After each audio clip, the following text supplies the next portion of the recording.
My family and I are in the middle of a 90-day pantry challenge where we're eating nothing but the food we have stored away in our homestead pantry or things that we are producing on our homestead.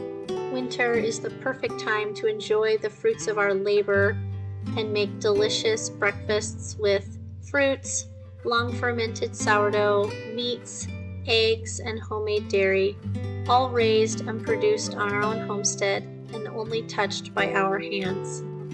Join me as I share with you some of our favorite winter breakfasts. Welcome back to Wagon Wheel Homestead, where each week we share with you homesteading tips and tricks and teach you how to live a simple and sustainable life.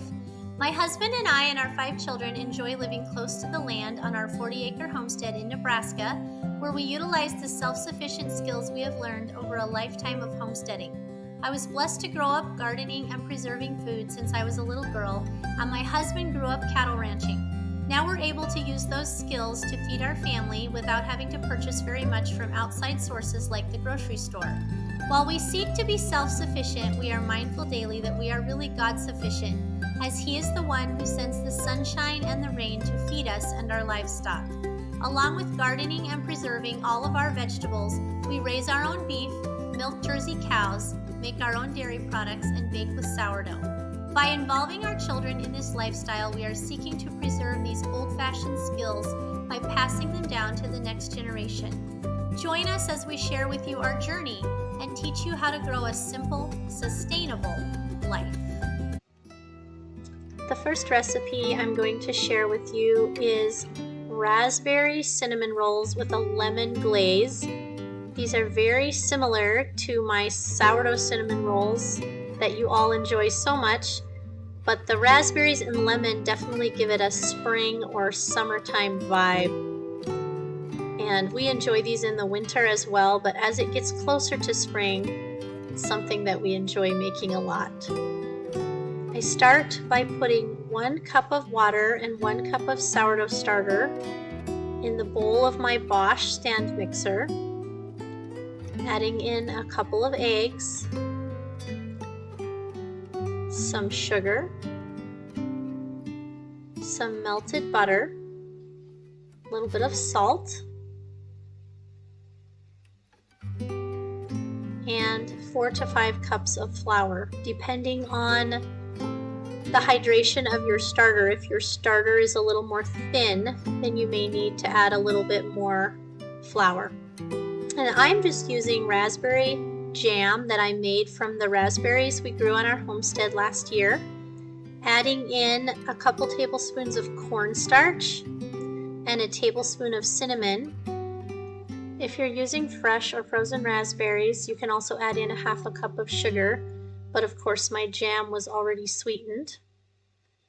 And you just want to get it thick enough that it'll work well for filling in the raspberry sweet rolls.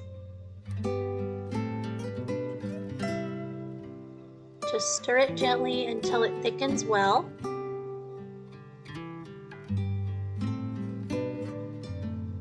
And I like to mix this recipe up the night before and let the cinnamon rolls rise overnight so that it's easy to make for breakfast in the morning. All of these breakfasts work well for weekday mornings, and I'm a homeschool mom of 5, so they don't take a long time to make in the morning, and that's really a great thing. Just gonna roll out this beautiful sourdough cinnamon roll dough. I got a little bit too much flour on my counter. It actually works better if it sticks to your counter just a little bit because it rolls out easier.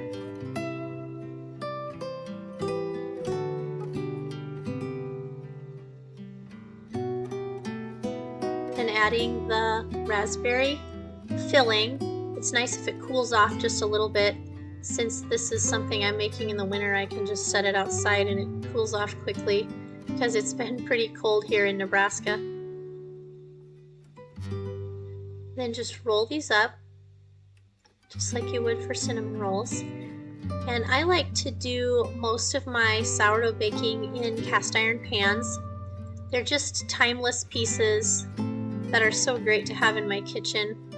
And once you learn how to bake with cast iron, you really won't want to bake with anything else. So I'm just greasing my cast iron skillet with butter and then cutting my cinnamon rolls, or raspberry rolls if you will, and laying them in the skillet.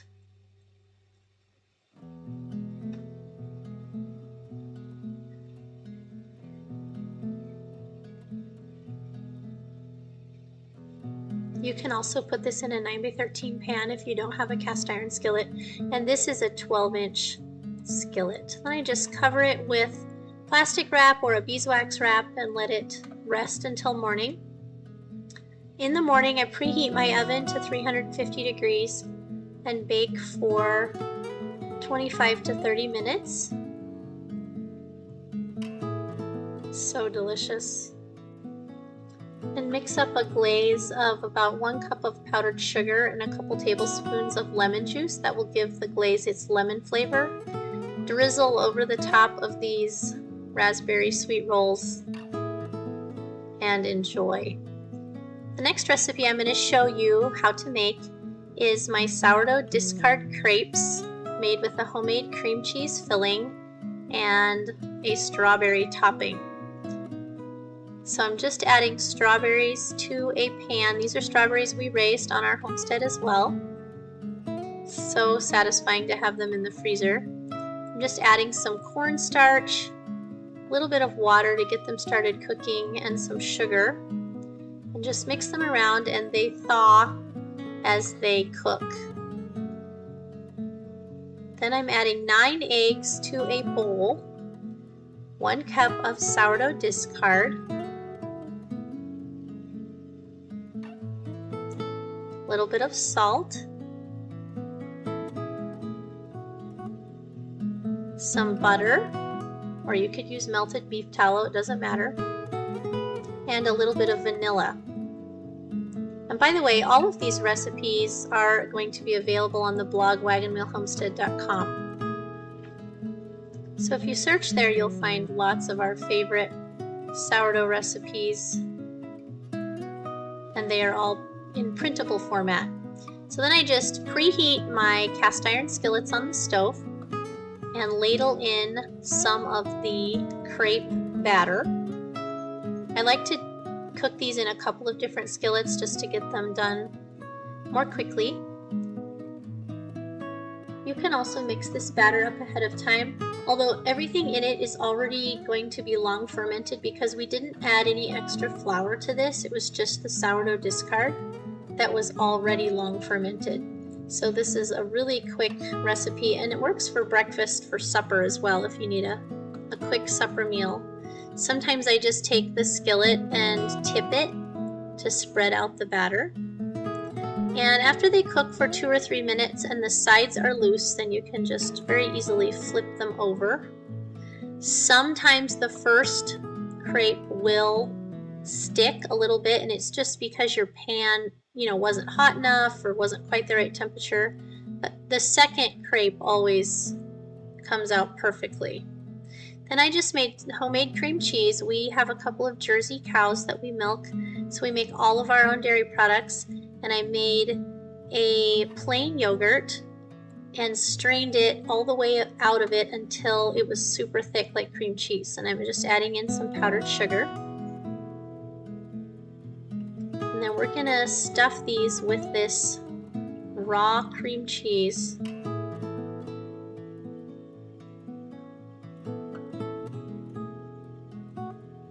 Just roll them up gently.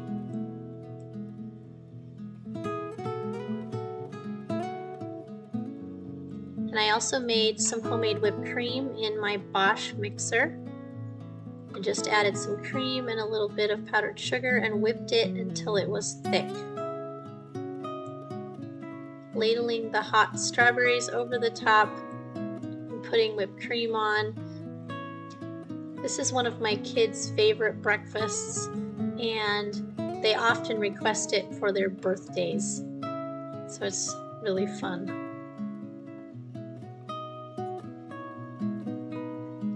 This next recipe is just a really fast recipe and one I've been making since I was a kid. It's so delicious. I made a double batch, but for one batch, what you're going to do is put a 1/4 cup of rice, wheat berries, barley, and millet, or any combination of those kinds of whole grains, into your crock pot or slow cooker and add 4 cups of water and a little bit of salt. Just turn it on low and let it cook overnight. I mean, it takes less than 2 minutes to mix it up the night before, and in the morning you have the most delicious hot cereal. I especially love the wheat berries in it because they give it a little bit of a chewy texture, and we serve it with raw honey, raw milk, and raisins or other dried fruit. It's so delicious and very easy to make. For my family of 7, we usually make a double batch, and it's just the right amount.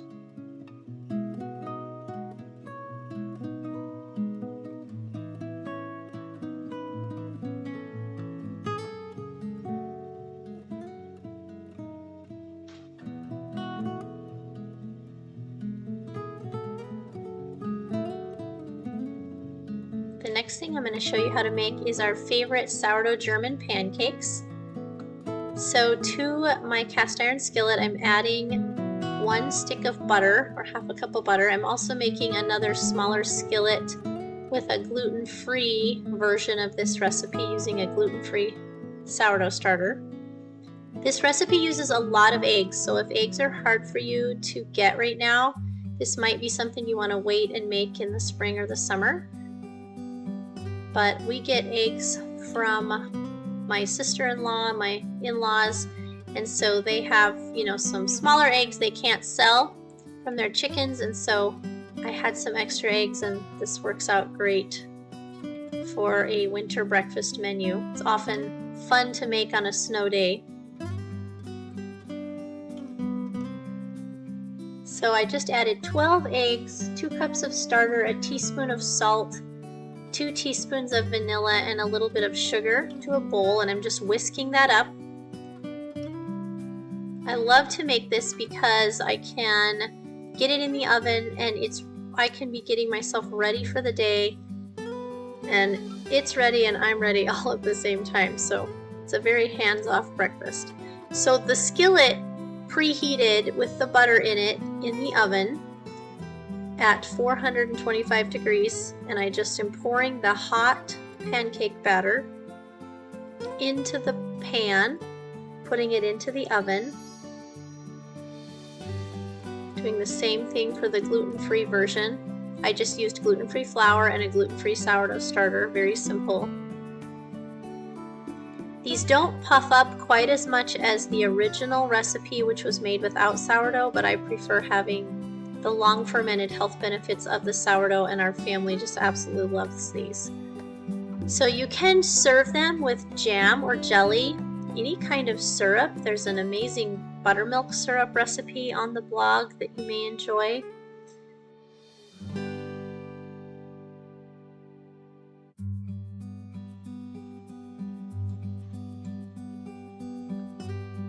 They're also really good if you make caramel and put over the top, and that's kind of a specialty thing. So to make old-fashioned caramel, what you're going to do is take 1.5 cups of sugar and 1/2 cup of water and put it in a pan, and the trick is to get the sugar to about 320 or 330 degrees so the caramel will set up, without it running out of water and turning into crystals. So if you have cornstarch, now I don't have cornstarch, these meals are all from my pantry and I didn't have any cornstarch, and I typically don't keep cornstarch around, but you can add a tablespoon of cornstarch to this and then your sugar isn't going to crystallize. But if you heat it quickly enough, it will get to 320 degrees without the water boiling off. And you just want to watch it to make sure it doesn't burn, and as soon as it gets to 320 degrees you just shut that sugar water mixture off, and then you're going to slowly stir in 1/2 cup of butter, a teaspoon of vanilla, and 3/4 of a cup of cream or milk. And this makes the most delicious caramel sauce. You can put it on ice cream, on these Dutch baby pancakes, on lots of different things. It can be a little bit tricky to make, but once you figure it out, it's very simple.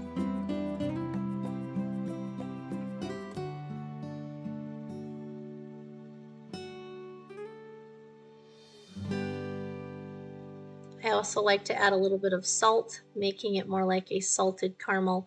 Anytime you have a recipe with vanilla in it, if you add a little bit of salt, it really brings out the flavor of the vanilla. And of course, the caramel will thicken as it cools.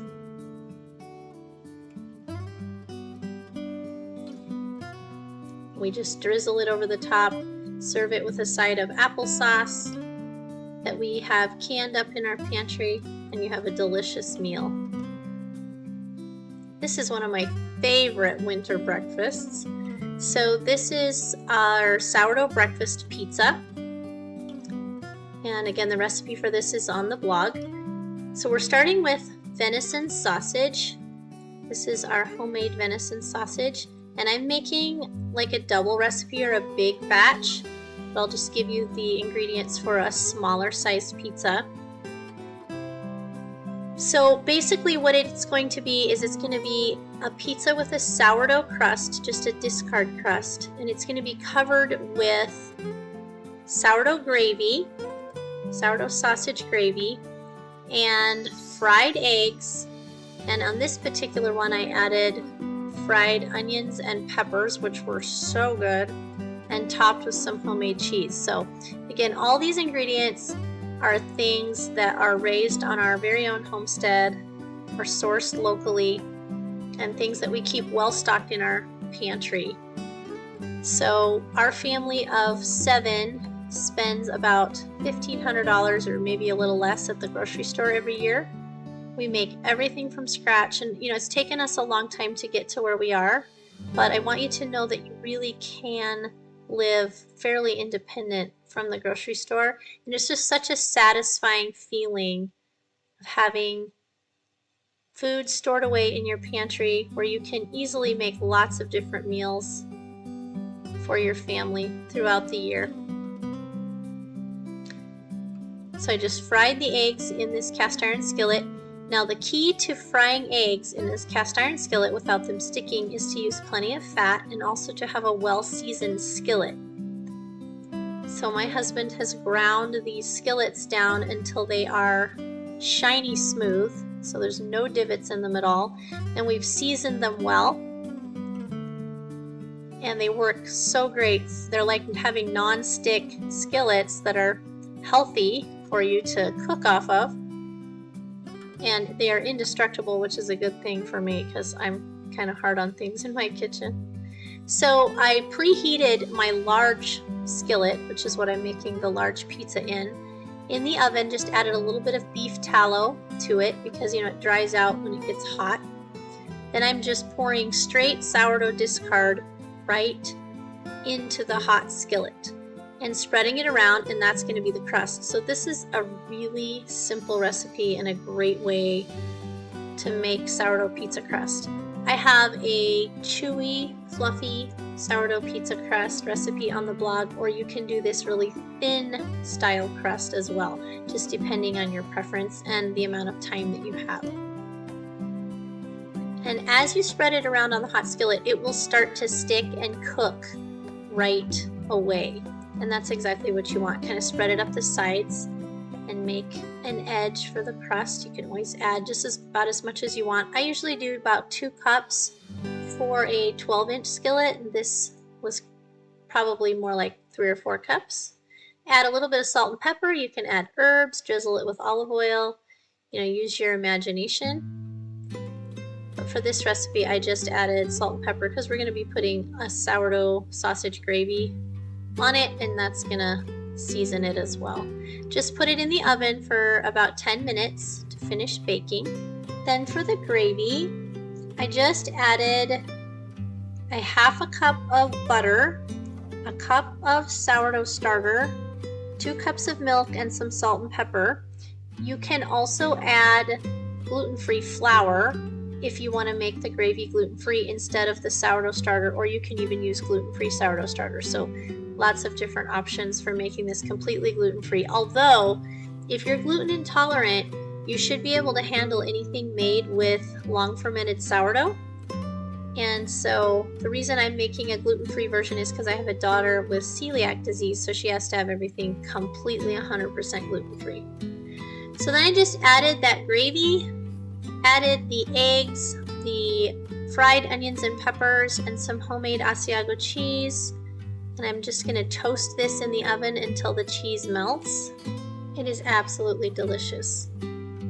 I hope you've enjoyed these breakfasts from our homestead pantry, and we will see you in the next video.